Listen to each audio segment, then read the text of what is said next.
India's dream in Iran has collapsed because of the war, and their 10-year investment in Iran has gone to nothing. Well, 2 years ago, India invested tens of billions of dollars into something called the Chabahar port. The Chabahar port was planned to be the biggest port in Iran, and it was about to be finished to completion before the war in Iran started. Now, because of how important the Chabahar port was, it was actually exempt from the sanctions against Iran. However, when the war against Iran started, America placed sanctions onto all of Iran, including the Chabahar port. Now, India managed to lobby America into allowing the Chabahar port to be exempt. However, that exemption runs out today. And as soon as those sanctions get put into place onto the Chabahar port, India's investment will go to nothing. Now, to understand the significance of the Chabahar port, you need to know what comes before it. The Chabahar port is the end and the beginning of a very important supply line. A supply line that has been called the North-South Transport Corridor.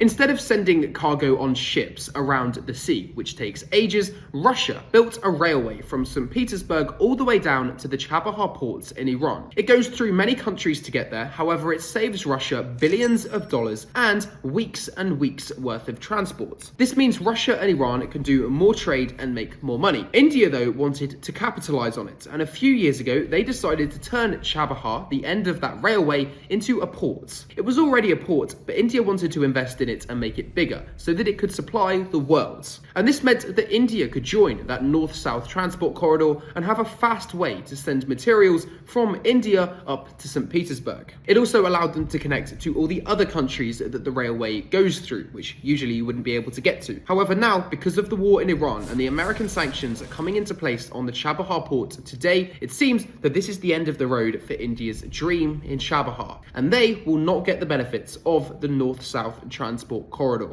And this could really damage relations with the US, to be fair, because India was gambling on this. They put a lot of money into it, thinking that it was going to benefit them forever. However, it seems that that won't happen. And if we get some more details about this, which I'm sure we will over the next few months, then I'm going to be the person to keep you up to date on this. So leave me a follow, because I cover the news that you won't find anywhere else like this.